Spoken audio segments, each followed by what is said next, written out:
Ok. Isso é parte do segredo, não é todo o segredo. É parte apenas do segredo. Então, tá, vamos continuar para a gente poder entender essa questão. E nós vamos entender isso aqui, né? Há uma cena lá no Braveheart, no Coração Valente, quando um casal lá está sendo celebrado o casamento deles, né? Em seguida vem lá os guardas, né? Lá do rei lá, e tomam aquela mulher e a levam para que eles possam primeiro manter relações com ela. Isso era uma prática comum antigamente, pessoal. Desde os tempos helênicos. Nós vamos conhecer a razão, o segredo por trás disso daqui. Tá? É claro que está cheio de maldade nessa ação, né? Perpetuada aí, né? Pelos reinos que eram regidos pelo catolicismo, né? Romano. Nós vamos entender, então, esse segredo. Né? Então, vamos lá. Vou começar aqui, olha. Casamento levirato. Acho que vocês já ouviram falar sobre isso na Torá. Né? O que é o casamento levirato? Né? Um dos preceitos positivos da Torá. Antigamente, né? Quando um homem morria, né? Não tendo deixado filhos, a sua esposa, então, ela era casada com um dos seus irmãos, para que este, então, pudesse suscitar descendência ao falecido. Essa é a parte literal do preceito. Né? Então, chamado casamento levirato. Né? Então, um dos preceitos positivos da Torá, né, era quando o marido morria sem deixar filhos, e seu irmão mais novo tinha a obrigação de suscitar-lhe descendência, casando-se com a cunhada. Este é o segredo do Ibum. Ibum aqui é o que traduziram para levirato, tá?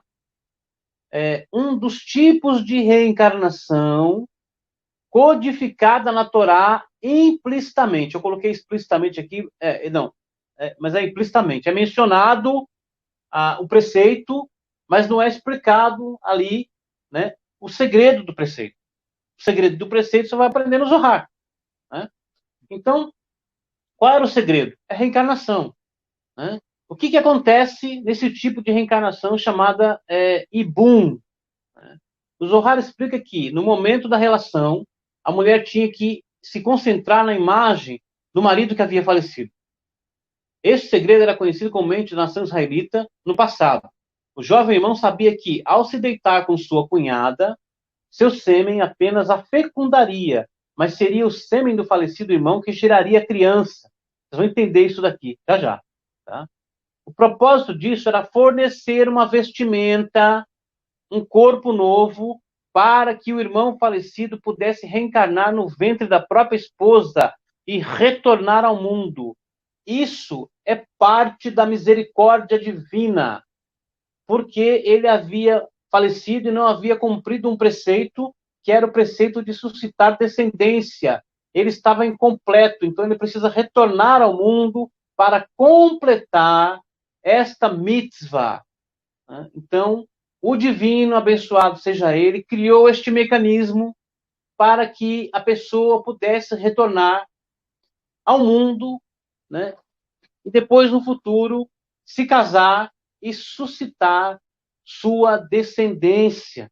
É pura misericórdia divina. Aonde nós vamos encontrar isso na Bíblia? Eu nunca li isso na Bíblia. Isso eu acho que é uma invenção, né? Só pode ser. Então tá, vamos lá, gente. Olha, a Bíblia, né, cita 2 casos onde esse segredo foi usado. No Gênesis capítulo 38, a história de Judá e seus 3 filhos e sua nora Tamar.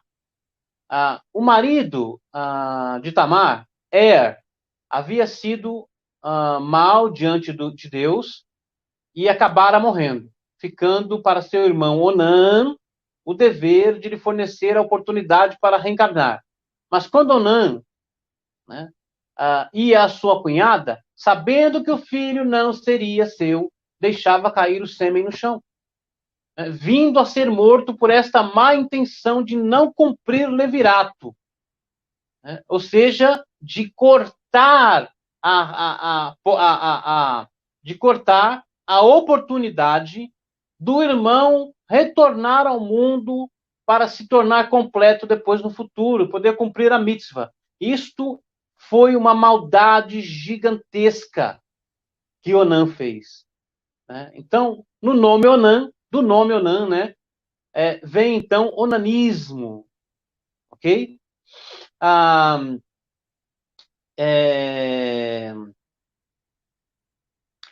Então aqui, né, tem outro segredo aqui também. Qual outro segredo? Né, de acordo com Zohar, ele havia nascido na lua escura, né? E quando a pessoa nasce na lua escura, ela tem muitas dificuldades no mundo. Muitas dificuldades. Ela pode até alcançar a iluminação. Né? Primeiro, significa desperto. Mas, ao contrário, o nome significa Ra, que traduzido é mal. E por isso que é dito, ele foi mal diante do sagrado. Ele acabou errando, né? Cometeu um erro, pelo qual, então, ele foi cortado do mundo. E acabou, então, ao seu irmão, né, a obrigação de lhe fornecer uma vestimenta para que ele pudesse retornar ao mundo. Olha, vamos lá, né? Continuando, então. Vamos ler, para a gente ver que interessante. Vou pegar aqui uma tradução, só para a gente ter né, um plano geral do assunto. Olha. E aconteceu, no mesmo tempo que Judá desceu entre seus irmãos e entrou na casa de um homem de Adulão, cujo nome era Hira. E viu Judá ali a filha de um homem cananeu, cujo nome era Shua. E tomou-a por mulher e a possuiu. E ela concebeu e deu à luz um filho, chamou Né? E tornou a conceber e deu à luz um filho, chamou Onan. E continuou ainda, deu à luz um filho, chamou Selá. E Judá estava em Quezib, essas traduções são terríveis, nossa. Quando ela o deu à luz. Judá, pois, tomou uma mulher para seu primogênito, e o nome dela era Tamar. Porém, o primogênito de Judá era mau aos olhos de Deus, né? E por isso, aqui, essa tradução aqui, o Senhor o matou, né, é muito literal. Na verdade, o que aconteceu é que as consequências do pecado dele, né? O tikkun, o karma dele, né? Acabou cortando-o da vida. Né? Isso aqui dá a impressão, e eu detesto essa impressão aqui, essas traduções por causa disso, que Deus é um Deus tirano, né, que mata as pessoas. Não, porque ele não pode, o sagrado não pode romper o seu próprio preceito. E o preceito diz o que? Não matarás. Então, peraí, como é que Deus diz assim, não matarás, ele mata? Então, isso aqui está muito mal entendido, tá, gente? Nós precisamos compreender isso daqui. Então disse Judá a Onã, toma a mulher do teu irmão e casa-te com ela, e suscita descendência a teu irmão. Onã, porém, soube que essa descendência não havia de ser para ele. Olha só, gente. E aconteceu que, quando possuía a mulher de seu irmão, derramava o sêmen na terra, para não dar descendência a seu irmão. Olha, veja, ele não queria que o irmão voltasse ao mundo. E o que fazia era mal aos olhos do Senhor, pelo que também o matou. Ou seja, ele morreu em consequência do pecado dele. Então disse Judá a Tamar, sua nora, fica-te viúva na casa de teu pai, até que Selá, meu filho, seja grande, porquanto disse, para que porventura não morra esse também, né? Como seus irmãos. Assim foi Tamar e ficou na casa de seu pai. Passando-se muitos dias, morreu a filha de Shua, a mulher de Judá. E depois de consolado Judá, subiu aos tosqueadores das suas ovelhas em Tima e Hira, seu amigo, o Adulamita. E deram aviso a Tamar, dizendo, eis que teu sogro sobe a Tina, a tosquiar as suas ovelhas. Então ela tirou de sobre si os vestidos da sua viuvez, cobriu-se com um véu, e envolveu-se e assentou-se à entrada das suas fontes, que estão no caminho de Tina, porque via que Selá já era grande e ela não lhe fora dada por mulher. E vendo-a, Judá teve teve-a por uma prostituta, porque ela tinha coberto o seu rosto. Tem vários segredos aqui que eu vou explicar, tá, gente? Na verdade, a Sheriná disfarçou ela, né? E o Judá não a reconheceu. Tem vários segredos aqui, né? Aliás, acho que foi o anjo Gabriel que fez isso. Eu preciso reler o texto para me lembrar, né? Que disfarçou para que Judá não a reconhecesse. E aí o que acontece, né? Dirigiu-se a ela no caminho e disse: Vem, peço-te, deixa-me possuir-te, porquanto não sabia que ela era sua nora, né? E ela disse: Que darás para que possuas a mim? Ou seja, um penhor, né? E disse ele: Eu te enviarei um cabrito do rebanho. E ela disse: Dar-me-ás penhor até que o envies. Então ele disse: Que penhor é que te darei? Ela disse: O teu selo e o teu cordão e o teu cajado que está em tua mão. Este cajado aqui, gente, era o cajado de Adão, que Adão trouxe do jardim do Éden e foi passando de geração em geração, e que é o mesmo cajado que irá no futuro se tornar o cajado de Moisés. Tá? Continuando, né? O que ele lhe deu, né? E possuiu-a e ela concebeu dele. Tem todo o segredo aqui, né? Porque ele não queria dar o filho para cumprir o preceito, né, do casamento levirato. Né? Então o anjo Gabriel ajudou a moça.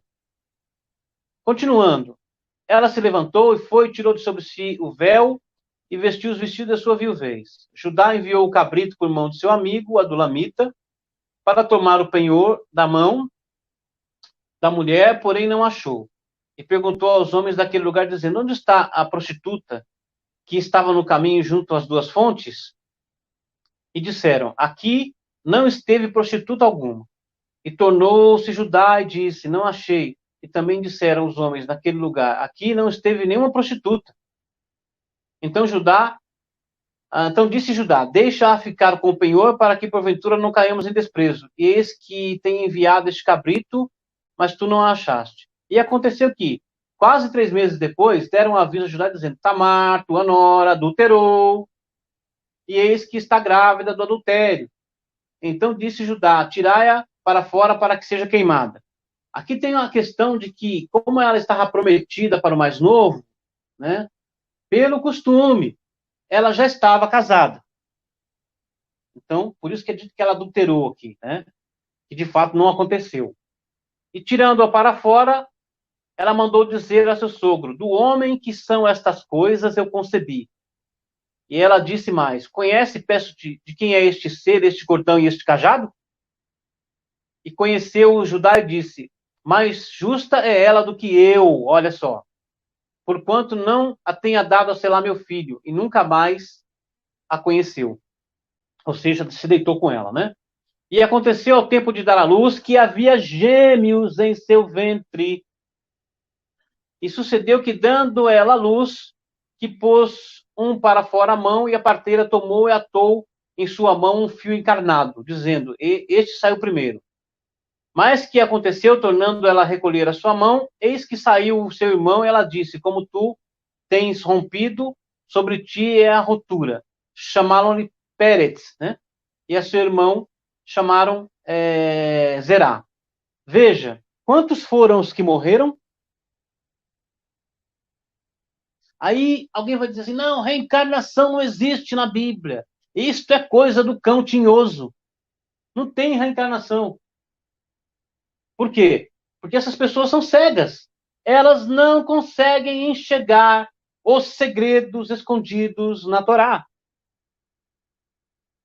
2 foram os que morreram. Né? Tanto é que a palavra Ibum, ela está codificada nesse texto aqui. Tá? Olha, então aqui é parte do segredo. Lá no livro de Hebreus, na Bíblia, quer ver? Deixa eu achar aqui para vocês. Dar aqui um outro dado para vocês ver que interessante. Aqui. O famoso capítulo 11, né? Quer ver? De Hebreus.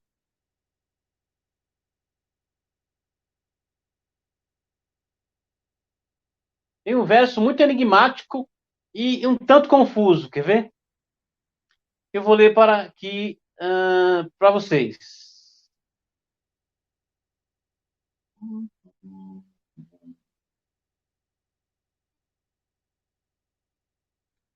Ah,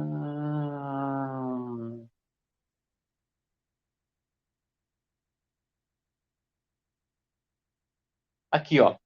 É dito o seguinte, né? Pela fé, as mulheres receberam pela ressurreição, isso aqui foi mascarado pela tradução, né? Os seus mortos. Uns foram torturados, não aceitando seu livramento para alcançar a melhor ressurreição. Sabe o que dizia antigamente esse versículo aqui, gente? Depois ele foi mudado pela igreja. Pela fé, né? Seus maridos, suas mulheres receberam em seus próprios ventres os seus maridos que haviam morrido por este tipo de reencarnação chamada Ibum, que é o casamento levirato. Mas aí a igreja, né, que retirou a reencarnação da Bíblia no Concílio de Constantinopla, em 553, né, a mando do imperador Justiniano e a sua esposa, precisaram mudar todos os textos para esconder a reencarnação. Mas esse verso aqui dizia isso, né?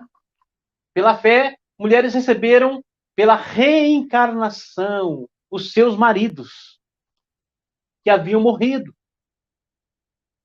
Então, ok. Continuando, então, né? Então, este aqui é um dos segredos, parte dos segredos do sêmen, ok? E hoje a ciência fala sobre isso, tá? Lá no final nós vamos ver isso daqui. A energia, a parte material, ela se deteriora, né? Em, sei lá, cerca de 24 horas ou menos. Mas a alma que desceu junto com a luz pequena, né, ela permanece no ventre, no cli, né, no sagrado feminino da mulher, por até 90 dias. Essa energia fica lá. Isso aí é uma estratégia o, é, o, o Sam, né, o anjo caído lá, usou com Eva. Então, a miscigenação vem desde o Éden. Né? Talvez a gente fale sobre isso aqui. E aí, esse negócio aqui foi, então, assimilado pela Igreja Católica, que deu esse segredo aos reis. E os reis, para assimilar os povos que eles queriam dominar, enfraquecer os povos de dentro para fora, implementaram a prima noite, a primeira noite, que é o que significa isso. Né? Então, todo jovem casal recém-casado, né, a jovem tinha que dar a sua primeira noite para um católico romano, né, membro, né, daquele clã, daquele reinado, para que esses povos então fossem assimilados de dentro para fora. Nós vamos entender o seguinte aqui, olha, para que vocês possam compreender um pouco melhor, né? Os ossos, né, e as partes brancas no corpo vêm do branco do sêmen. Os órgãos, nervos, veias, né, artérias, a parte vermelha vem da mãe, do sangue da mãe. Assim como, né, a criança, quando é gerada, ela então tem duas luzes.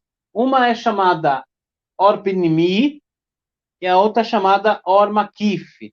Luz interna e luz circundante. A luz interna vem da mãe, a luz circundante vem do pai. Quando a luz interna é mais forte, a criança tem mais ligação com a mãe. Quando a luz circundante é mais forte, a criança tem mais ligação com o pai. Okay? Esse é parte do segredo. Né? Então, imagina, ossos impregnados de uma energia maléfica vinda aí de qualquer um, né? Que queria, então, assimilar aquela nação. E tem mais coisas, mais segredos aqui com relação a isso, né? Por exemplo, né? A questão dos vícios. Hoje, vamos pular para frente aqui para a gente entender um pouquinho melhor.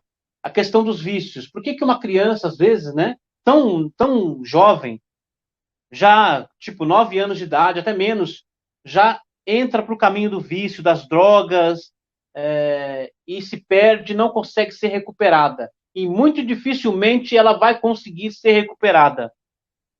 É muito, muito, muito difícil. Por quê? Porque os pais também eram viciados. Aí falaram, peraí, não, mas eu não usei droga, mas bebia, fumava, entendeu? Então, o pai, principalmente, e a mãe, né, que vai doar a parte vermelha, que é o sangue, e o pai que vai doar a parte branca, que é os ossos, ok?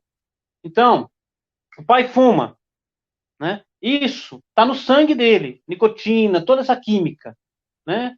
Quando ele mantém relações com a mulher, isso vai no sêmen, que constrói os ossos da criança. Inevitavelmente a criança vai ser viciada.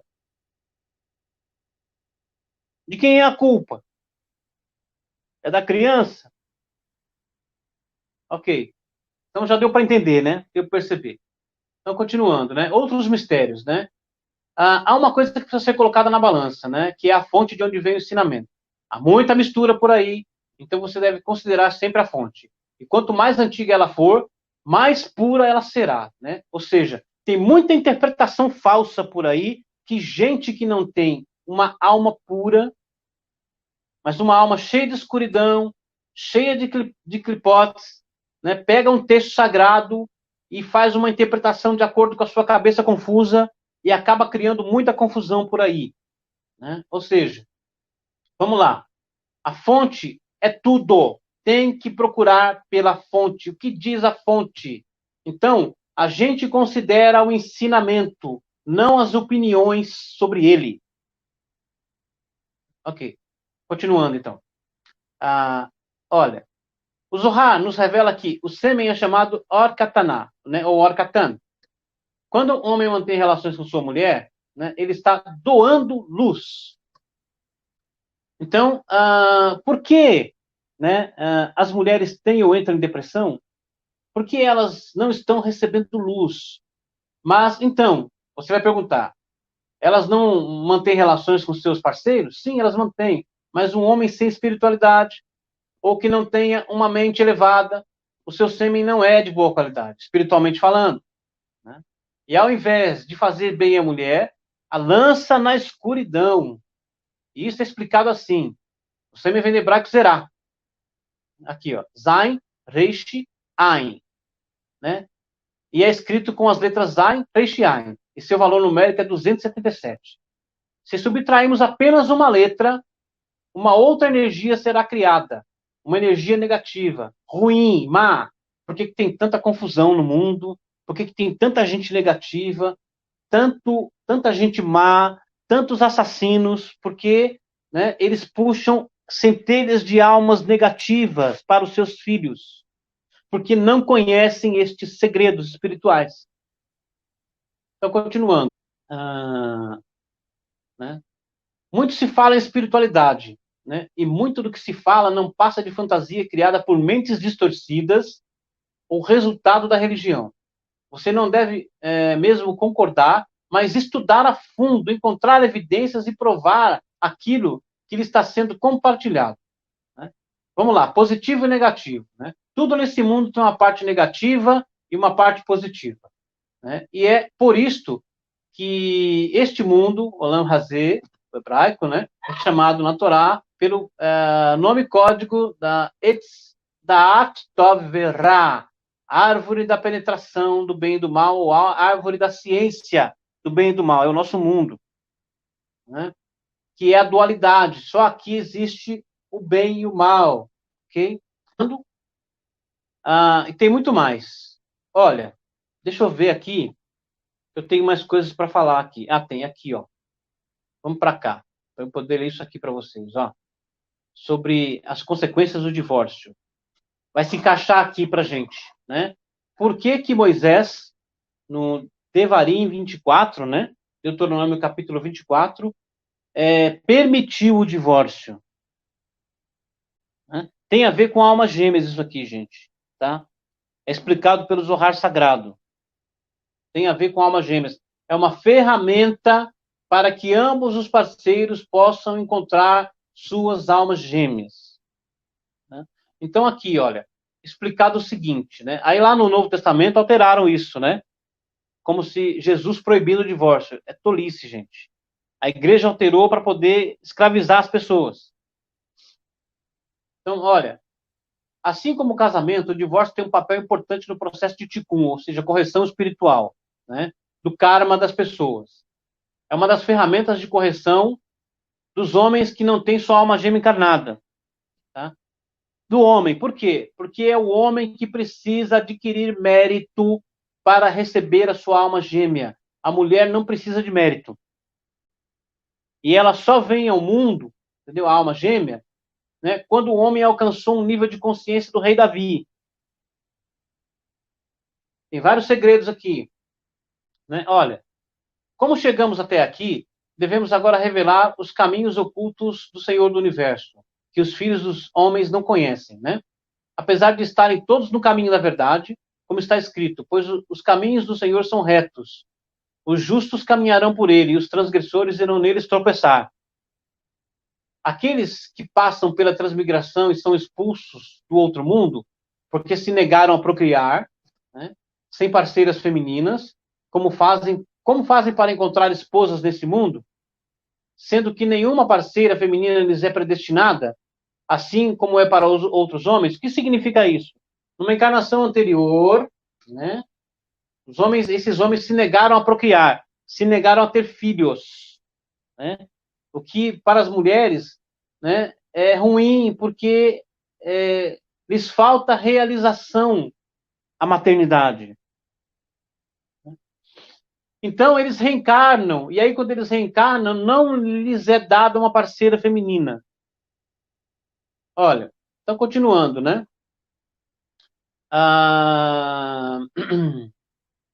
Se nenhuma parceira feminina lhes é predestinada, assim como é para outros homens, quando um homem se divorcia de sua esposa, ele causa uma imperfeição na pedra do altar celeste. Como o homem que passa por uma transmigração e né, expulso, divorciado do outro mundo, assim ele encontra uma mulher que teve o destino semelhante. Foi levada, divorciada de seu marido. Desta forma, é possível que os divorciados se unam um com o outro, isto é, divórcio do espírito do homem no céu e da mulher na terra. Em relação a este mistério se diz: escreveu para ela um documento de divórcio e entregou em sua mão e mandou-a para fora de sua casa. E ela partiu de sua casa e foi e se tornou mulher de outro homem. O que significa de outro? Isso faz alusão às palavras da região de outro, Aher, que se ela não se esforça para se elevar espiritualmente, haverá um desenvolvimento, né? E ele não será o seu último marido, ele morrerá. Aí vai explicar por quê, ó. Para o homem não espiritual, o divórcio parece ser seu fardo e sua consequência. Será que isto implica, então, que casar com uma pessoa divorciada sugere circunstância de servidão humana anteriormente mencionada? Claro que não. Então, por que parece que esta implicação formulada na precedente passagem do Zohar, a revelação secreta de uma outra passagem do Zohar, deverá dissipar qualquer temor que se possa ter, né, quanto a um casamento de uma pessoa divorciada. Há uma importante informação sobre as consequências de se casar com mulheres que já foram casadas. Olha, presta atenção aqui, tá? Sabemos que a forma de vida inteligente, a força de energia interna do esperma de um homem é deixada na mulher que foi sua esposa. Bem, e o que acontece com ela, supondo que ela se case de novo? Será possível que as duas formas de vida inteligentes diferentes de dois homens coabitem juntas na mesma mulher? Né? Será a força do primeiro marido completamente perdida? Não, não pode ser. O mesmo problema ocorre mesmo que uma viúva não volte a se casar. O que acontece à forma de vida de seu marido, que fica ligada a ela, tudo isso deve ser agora explicado.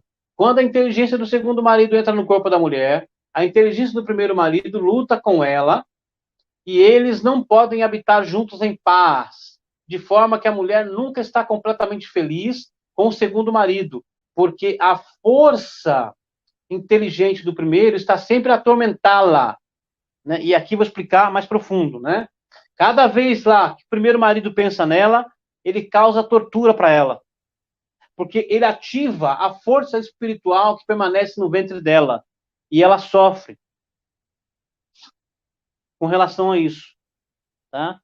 Tá aí o segredo do sofrimento de muitas mulheres, né?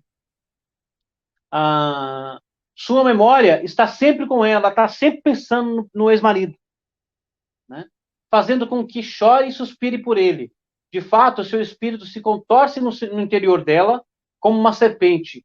E isto continua por muito tempo. Se a segunda inteligência prevalecer sobre a primeira, isso significa que a segunda união é de almas gêmeas. Então a inteligência do primeiro marido vai embora. Mas se, como algumas vezes acontece, a primeira domina a segunda, uma vez que a primeira união, então, era de almas gêmeas. Isso significará a morte para o segundo marido, né? Portanto, aprendemos que se uma mulher se enviuvou 2 vezes, ninguém mais deveria se casar com ela. Olha só o que os sábios disseram, né? Porque o anjo da morte a possuiu. Por quê? Porque o primeiro casamento dela foi de almas gêmeas. E essa energia é tão poderosa que permanece no ventre dela e mata todos os outros que vêm a seguir. Mas não tem correção isso? Tem correção isso. Com certeza, né? Porque Deus não quer que as pessoas sofram. Então, com certeza tem correção, né? Bom, então continuando aqui, olha.